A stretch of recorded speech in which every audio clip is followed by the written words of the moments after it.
কৰ্কট ৰাশি কৰ্মক্ষেত্ৰ 2025ত কৰ্কট ৰাশিৰ জাতকসকলৰ কেৰিয়াৰৰ বাবে এপ্ৰিল 2025 পৰ্যন্ত সময়খিনি অনুকূল হ'ব। এই সময়খিনিত আপোনাৰ কেৰিয়াৰ উন্নতিৰ দিশত আগবাঢ়িব কাৰণ বৃহস্পতি গ্ৰহ আপোনাৰ একাদশ গৃহত অনুকূল স্থিতিত থাকিব। কিন্তু কেৰিয়াৰৰ কাৰক গ্ৰহ হিচাপে শনি দেৱতা আপোনাৰ অষ্টম গৃহত স্থিত হ'ব, যি আপোনাক চাপ আৰু হেঁচা প্ৰদান কৰিব পাৰে।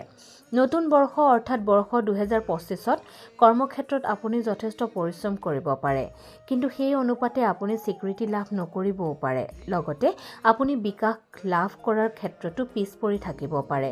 যিসকল জাতকৰ নিজা ব্যৱসায় আছে তেওঁলোকৰ লাভ হ্ৰাস হোৱা দেখা যাব পাৰে অথবা আপুনি আশা কৰাতকৈ কম লাভ প্ৰাপ্ত কৰিব পাৰে। চাকৰিৰ বাবে ইণ্টাৰভিউ দিব যোৱাৰ সময়ত মাতৃৰ চৰণ চুই যাওক। আৰ্থিক জীৱন বৰ্ষ 2025ৰ এপ্ৰিল মাহ পৰ্যন্ত কৰ্কট ৰাশিৰ জাতকসকলৰ আৰ্থিক জীৱন ভালে থাকিব। এইখিনি সময় আপুনি পৰ্যাপ্ত পৰিমাণে ধন প্ৰাপ্ত কৰিব আৰু এনে পৰিস্থিতিত আপুনি সঞ্চয়ো কৰিব পাৰে। শনি মহাৰাজৰ বাবে ব্যয় বৃদ্ধি পাব পাৰে। 2025 বৰ্ষৰ শেষৰ পিনে কেতু আৰু ৰাহুৰ বাবেও অলাগতিয়াল কামত ধনৰ অপচয় হ'ব পাৰে। আমন্ত্ৰিত সুগন্ধি শুক্ৰ পৰ্বতত লগালে এই ক্ষেত্ৰত সুফল প্ৰাপ্তিৰ আশা কৰিব পাৰি। বিদ্যা বৰ্ষ 2025ৰ এপ্ৰিল মাহ পৰ্যন্ত সময়খিনি শিক্ষাৰ দিশৰ পৰা ভাল হ'ব আৰু পঢ়া শুনাত আপোনাৰ প্ৰদৰ্শন উন্নীত হ'ব কাৰণ জ্ঞানৰ গ্ৰহ বৃহস্পতি আপোনাৰ একাদশ গৃহত স্থিত হ'ব। বৃহস্পতি গ্ৰহৰ আশীৰ্বাদৰ ফলত শিক্ষাৰ ক্ষেত্ৰত আপোনাৰ স্থিতি অত্যন্ত ভাল হ'ব আৰু আপুনি অপৰিসীম সফলতা প্ৰাপ্ত কৰিবলৈ সক্ষম হ'ব। মে' মাহৰ পিছত শনি গ্ৰহই পঢ়া শুনাৰ পৰা আপোনাৰ মনোযোগ ভংগ কৰিব পাৰে, যাৰ ফলস্বৰূপে আপুনি কিছু দুখী অনুভৱ কৰিব পাৰে।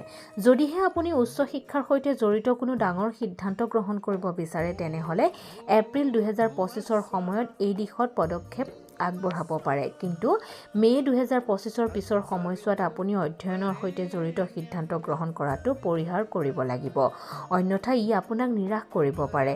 বিদ্যাযন্ত্ৰ পঢ়া কোঠালিত ৰাখিলে বিদ্যাৰ ক্ষেত্ৰত সুফল লাভ কৰিব।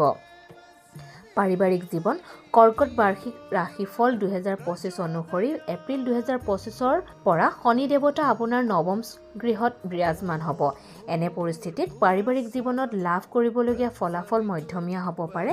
ছায়া গ্ৰহ হিচাপে কেতু আপোনাৰ দ্বিতীয় গৃহত আৰু ৰাহু আপোনাৰ অষ্টম গৃহত স্থিত হ'ব। ই আপোনাৰ পৰিয়ালত সমস্যা উৎপন্ন কৰিব পাৰে, যাৰ ফলস্বৰূপে আপোনাৰ ঘৰৰ লোকসকলৰ সৈতে অযথা তৰ্ক বিতৰ্ক হ'ব পাৰে। ৰাহু আৰু কেতুৰ স্থিতিয়ে আপোনাক পৰিয়ালৰ বাবে ধন ব্যয় কৰিবলৈ বাধ্য কৰিব পাৰে। তুলসী গছত মাজে মাজে কুঁহিয়াৰ ৰস দিলে পাৰিবাৰিক সমস্যা ভালেখিনি দূৰ হ'ব।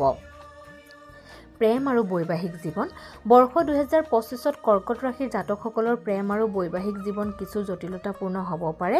শনি গ্ৰহৰ বাবে আপোনাৰ প্ৰেম আৰু বৈবাহিক জীৱনত মিলা-মিছা হ্ৰাস পাব পাৰে।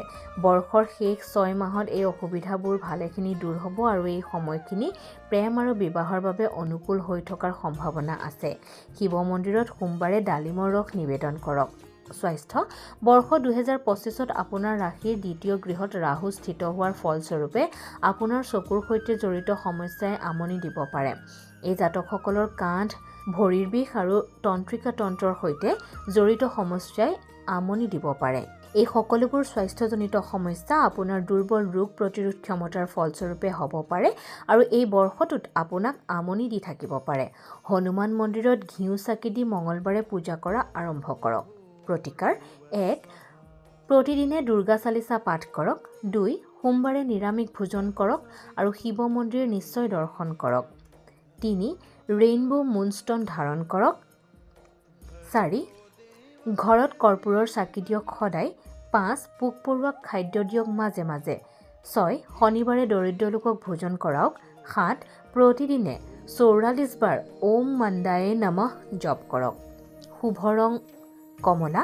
শুভ সংখ্যা 8। শুভ বাৰ সোমবাৰ আৰু শুকুৰবাৰ।